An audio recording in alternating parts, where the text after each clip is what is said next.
Starting your own business is hard enough without having to do it alone. Smashing the Plateau is David's solution to the problems that keep entrepreneurs up at night. As he likes to say, with the help of people just like you in our community, you'll be able to do more of what you love and get paid what you're worth. Let's get the scoop on how David could help you.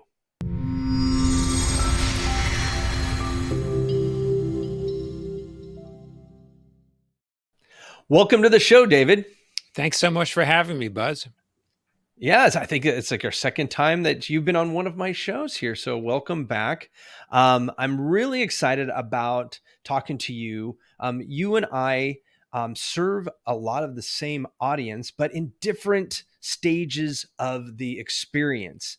And like I said in your interview, you're working with people who are transitioning from that long lasting forever for most of them, I'm sure, corporate career into this thing we call entrepreneurialism. How is it that you even came to serve this specific type of group? Well, I'm going to say it's probably more like they found me rather than the other way around. I am a corporate refugee. First of all, I was an employee for the first 28 years of my career. So my own career trajectory totally mirrors the typical trajectory of the people that we serve. And in 2006, I started my own solo consulting business. I came out of the nonprofit sector. I was a nonprofit management consultant and started doing some business networking. People I met networking started asking me for help with their small businesses. I started doing some content creation, first a blog, then a podcast. A lot of the people that I was writing about or I was interviewing on my podcast were corporate refugees like me, and more and more of them wanted my help. And I also found for this particular audience that peer when you could facilitate great peer interactions, there was an element of growth and kind of a benefit that they obtained that was different than what I might be able to help them with as a guide myself. So I found that this unique combination of providing some guidance in the format of either a small group or a large community experience was really profound. And I'm a big believer that you don't have to you can build your own business, but you don't have to build it alone. And that's sort of the like the mission behind everything that we do. So for me, it's been a journey, but I would say the audience kind of found me along the way. And it is sort of this, I don't know, like yin and yang when you're, when you interact with people, you network, you create content, you interview people, you kind of move in a certain direction and then they also move you in a certain direction. So there's a synergy to it. It's not, it wasn't like a conscious effort that, 18 years ago when I started my business, I'm going to be the expert on being a corporate refugee. I wasn't even using that term until relatively recently. I love it. I've heard it once or twice. And it always, I don't know, prior military, I guess refugee just rings different for folks that have been in the military before, maybe. So let's talk a little bit about exactly what you do in your community, because you have this community called Smashing Plateaus. What is the vision? Let's start with that. Yeah. So the vision, as I said, is you can build your own business, but you don't have to build it alone. It's really a place for connection with like-minded and like situational people who believe in abundance, that there is enough business in this world for everyone, believe in collaboration, believe in mutual support, believe in giving and taking, believe in shared learning. So we have members that share their expertise. sometimes in a very structured learning session. Sometimes it's much more of an informal Q&A. We have guest experts that lead sessions where there is shared learning among members with a guest expert and some Q&A. We have a private membership platform so members can interact without the distraction of social media or any of those other platforms. It's dedicated solely to what we do in the Smashing the Plateau community, so that if you log in, you will only see communication that is about the members. So Mm. it's it's a way for people to connect, collaborate, and support one another on their growth journeys. So how do you, I mean, when we talk about building communities, this is like one of the hardest things to do is build a B2B community, right? I'm sure that it was probably even harder than the nonprofit arena. Would you agree? Well, let's just say to start with, being an entrepreneur is a lot harder than being an employee, right? You can be Right. being an employee is being really great at something where you fit into somebody else's structure, Right. right? No, that makes And sense. yes, people that are high achieving, well paid employees work really hard, but when you become an entrepreneur, it is a whole other level to it. Uh, and yes, community building. And honestly, I'm thinking about it. I've been a community participant most of my life in all kinds of communities. So I haven't led a community as a business until relatively recently. And Mm, um, figuring out community engagement is tricky. It is not simple. It's a marathon, not a sprint. And mhm, doing it as a business has its challenges. It's not for the mm, faint of heart. It's not simple. mhm, There are some leaders that have created really vibrant, active communities, and there are a lot of people that have tried to create communities that have not gone very far. mm. And Oh, yeah. they may have pulled the plug on it. So it's it's not like a quick thing, and it's not necessarily simple.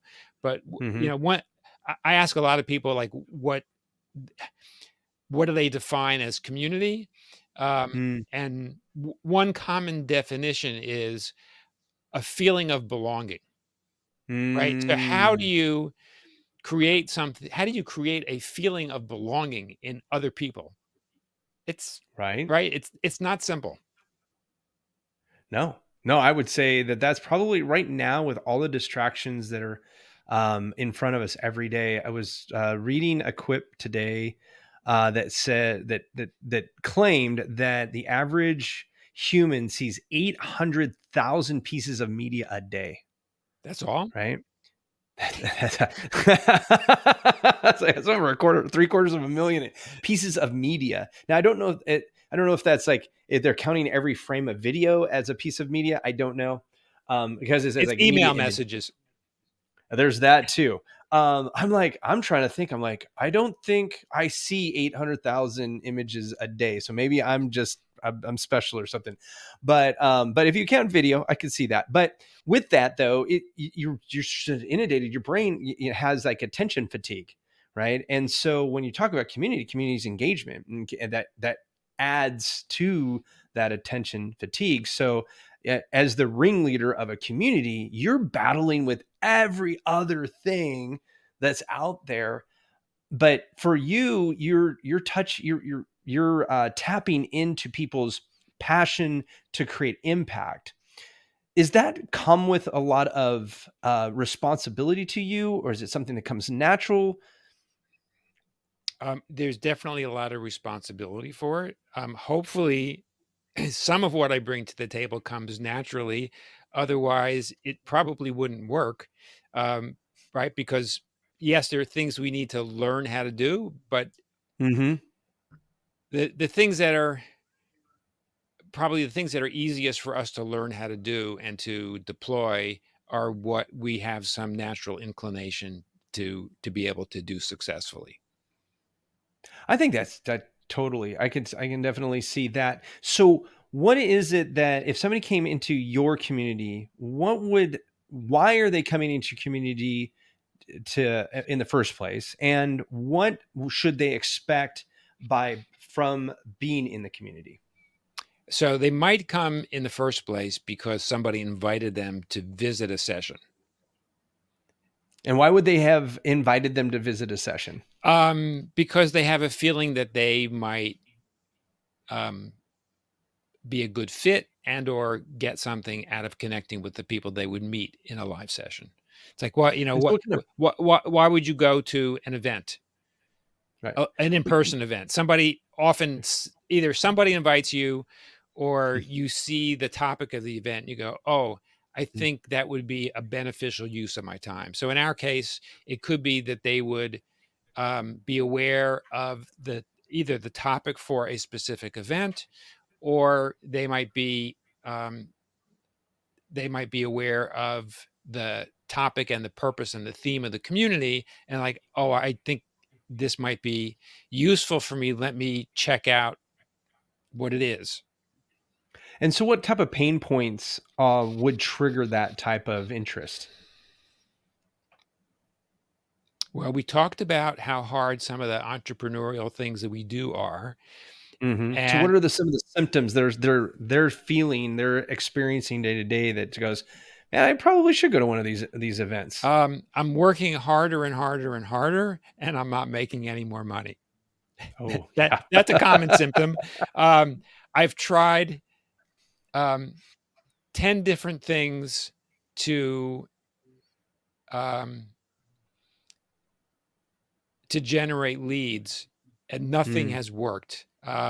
I have this new idea, and maybe it would be helpful to get some feedback from some other people in my space before I mm, before I invest time or money in something new, or right, or um, I have an idea for solving a problem in my marketplace. mhm, I'm about to go do some market research on it. Um, wouldn't it be great to float the idea with some people that know a little bit about me and might be able to give me some feedback even before I start making a fool of myself? I love it. And so, and you bring them in, you bring all this content to help them through all of the different facets of running a business in this type of industry, in the coaching and consulting industries. And so, what what is the aha moment that you feel that your best community members get? What does that look like for them? When they either get communication from another member in the platform or from a live session, there's an aha where they, they're thinking about doing something, they share it, and Hmm. when they're thinking about it and they share it, there is what they know, and what they don't know. So there might be a specific question that they're asking for some feedback on, which is what Mm, they don't know. But there's what they don't know that they don't know. So somebody asks them a question and they go, "Oh, I hadn't thought of that."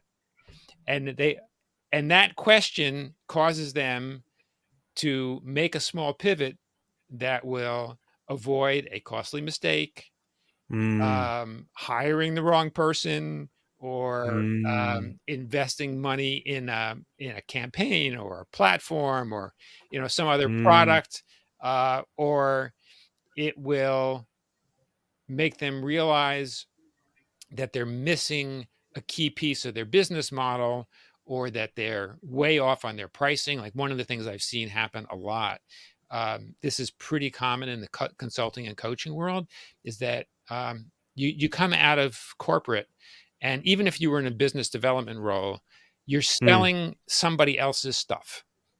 And when it comes to selling your own stuff, all of the stories that you tell yourself feed into um, feed into what commonly um, comes across as just pricing yourself too low, undervaluing. right? Mhm, And what I've seen this when it comes to creating a fixed price for something, for a package or something you're going to offer. I've seen it happen many times when a consultant that sells to corporate is negotiating, is writing a proposal or Mm, negotiating a proposal. hmm. Yeah, they'll say, "Oh, this proposal should be $20,000," and people will say, "What? You're giving all of that for $20,000? Are you crazy? You're going to go bankrupt." Right. But they look at it like there's $20,000 you're talking about. I can pay my mortgage for a couple months with that, Yeah, and I'll exactly, get another exactly, client. exactly. And what I've seen is they then go into their negotiations with the prospect, and they sell a much better package at a much better rate. Nice. Eh, That's awesome. yeah. So if somebody was interested in learning more about your community, how might they go about that? Best way is to go to our website, smashingtheplateau.com. There's a contact form on there. Get in touch with me. You can connect with me on LinkedIn. You can email me, David at smashingtheplateau.com. Be happy to invite you to visit a live session so you can check it out. That's really the easiest way. When it comes to community, I find that what is most important is when you see who else is there, you feel like they're a like-minded and like situational people. Or if you feel like it's not for you, you'll know when you go visit a session, right? So you'll invest an hour, you'll come away with either thinking, "Oh, this is not for me," or "Oh, it would be useful for me to be part of this, and it can help accelerate my growth." Awesome. Well, thank you so much for being on the show, and we hope that everybody that listens to here that has connected with some of what you were talking about, those pain points, and would like to get out of that situation, go ahead and check out David's community, Smashing the Plateau, at smashingtheplateau.com. And until next time, stay buzzworthy.